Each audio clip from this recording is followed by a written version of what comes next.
leneen ñu dig incha allah parce que mbokk yi élection yi mooy nekk le coup KO final moo tax ginnaaw ba ma leen nuyoo ngeen may ma nuyu les leaders de l'intercoalition Yewwi Wallu di ci jiital suma kilifa suma xarit suma mag le président Khalifa Ababacar Sall di nuyu suñu xarit suñu doomu nday l'honorable député Déthié Fall di ko masawu di ko jox wàccuwaayam di nuyu le responsable départemental du PDS monsieur Joseph Sarr di nuyu madame Maïmouna Bousso représentante de parti moom tamit ñu ngi koy masawu di ko encouragé di nuyu suma doomu ndeyu bopp le président Ousmane Sonko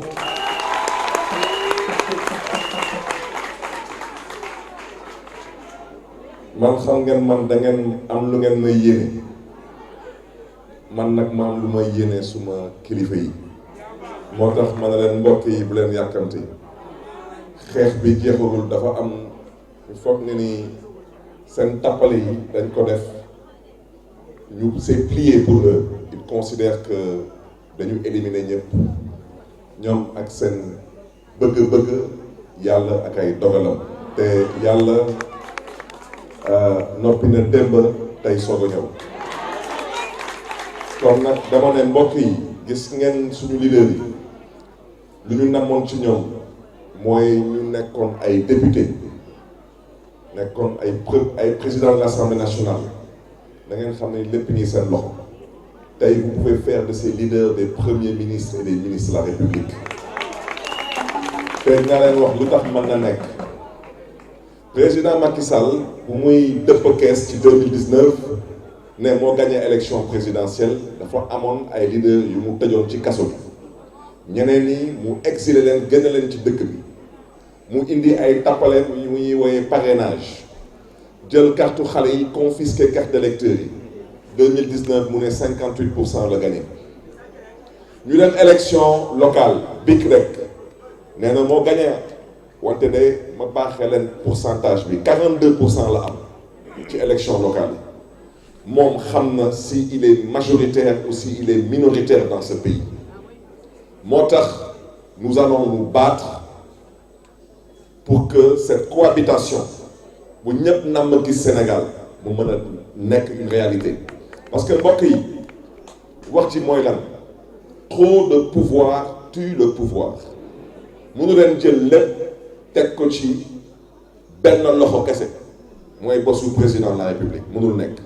la preuve war na leen ko amul yërmande ci yéen amul yéene ci yéen amul benn yaakaar ci ëllëgu Sénégal parce que nag wax ci dëgg duñ ko ray lu mu namm moom mooy troisième mandat su ngeen juumee ba fital ko laa wax ci élection législative yi mu tëgg troisième mandat teg ko te troisième mandat lu muy yee ci dëkk bi ñëpp xam nañ ko mooy fitna bu jéggi dayu moo tax mbokk yi dama ne bu ñu wax ci ay waxu liste benn bokk bàkkaar boobu kan mooy tête de liste xawma national kan mooy tête de liste départementale loolu ça nous intéresse pas ce qui nous intéresse c'est la stabilité du Sénégal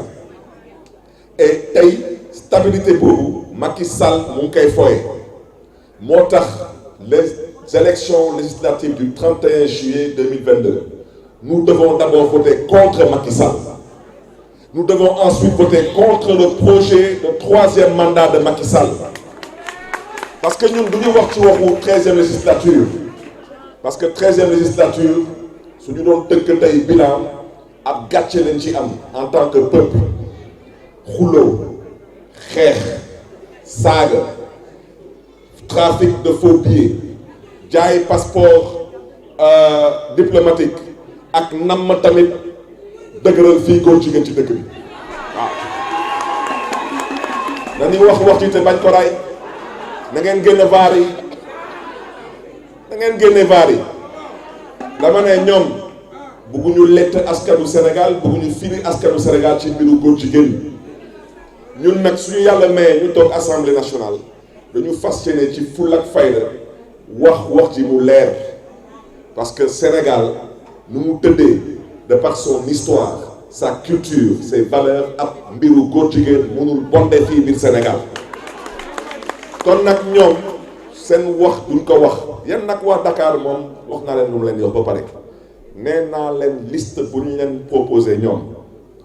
man bëgguma tudd tur wante ci seen juróom-ñaari tànneef yooyu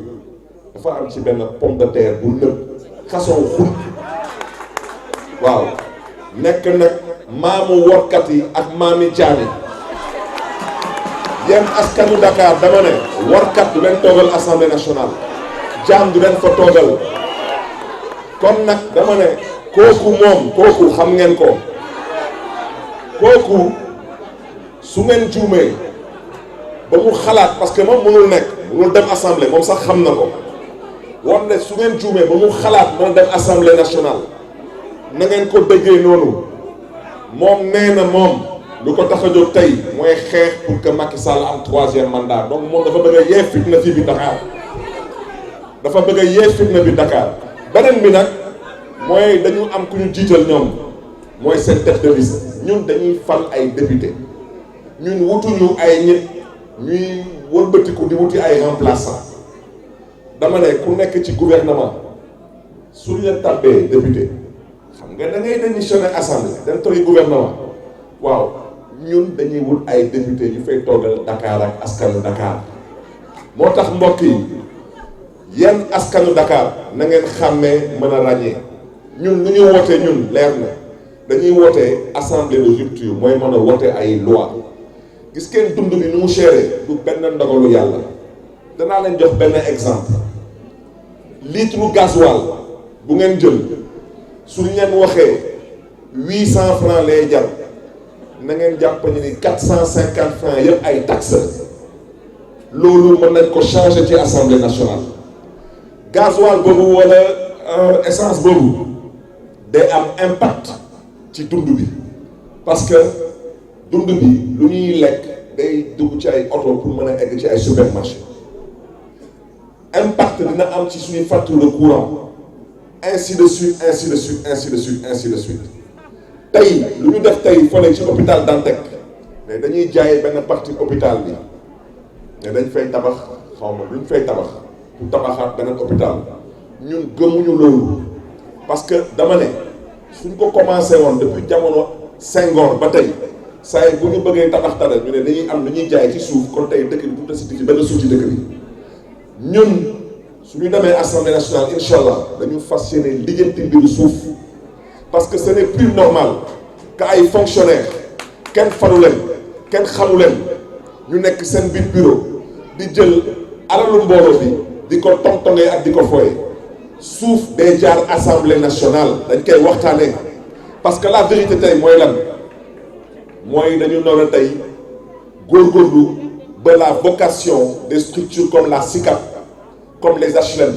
mu mën a dellu siwaat fii ndax sénégalais yi mën a am accès au logement ay location vente juddoo Dakar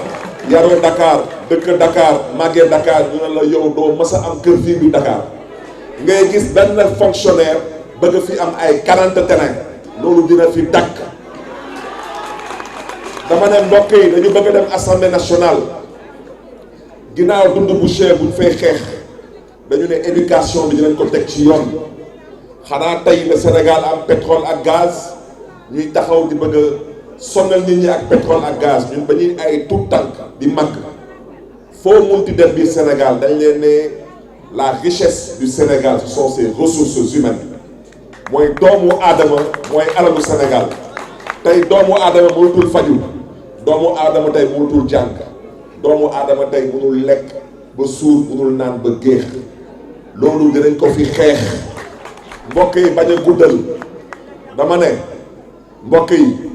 le 31 juillet bii incha allah waxoon naa leen ko ci élection locale yéen waa Dakar mën na leen 9h dinaa génn ñu célébrer bii moom bind leen 7h30 laa wax 19h30 bind leen waxuma dañ leen di dóora dama ne yàgg naa leen ko wax nit ki mën nga ko dóor mu fayu wante koo duma laa wax koo duma moom day nangu rek kon nag mbokk yi dama ne élection locale yi dañ leen duma de 100 000 voix na ngeen góorgóorlu nag ba élection yi mu nekk 200 000 voix fii biir Dakar parce que biir Dakar amul match amu fi compétition amu fi moo tax may sàkku ci yéen mbokk yi bu leen xuloo bu leen xeex bu leen saaga te bu leen nangu kenn di këpp seen yaluwaan parce que ñoom tey ñu ngi ci seen ay pexe dañu éliminer suñu liste nationale ñu foog ñu ne nag ñoo gagné coupe du monde yàlla nag il dira son dernier mot parce que cette liste là même si c'est de façon symbolique nous porterons le combat parce que je vous dis camarades je vous dis chers concitoyens la cohabitation est à portée de main Macky Sall est minoritaire dans ce pays avec 42% kon nag bañ a guddal mbokk yi na ngeen ma waxal dëkkandoor yi ak njaboot yi ak xarit yi Barth nee na 31 juillet laa wax 2022 19h30 na bojo bi jonni waay na waa kon bi gën nañoo seetaan 19h30 na waa kon bi gën nañoo seetaan ñu leen di gërëm leen di sant mbokk yi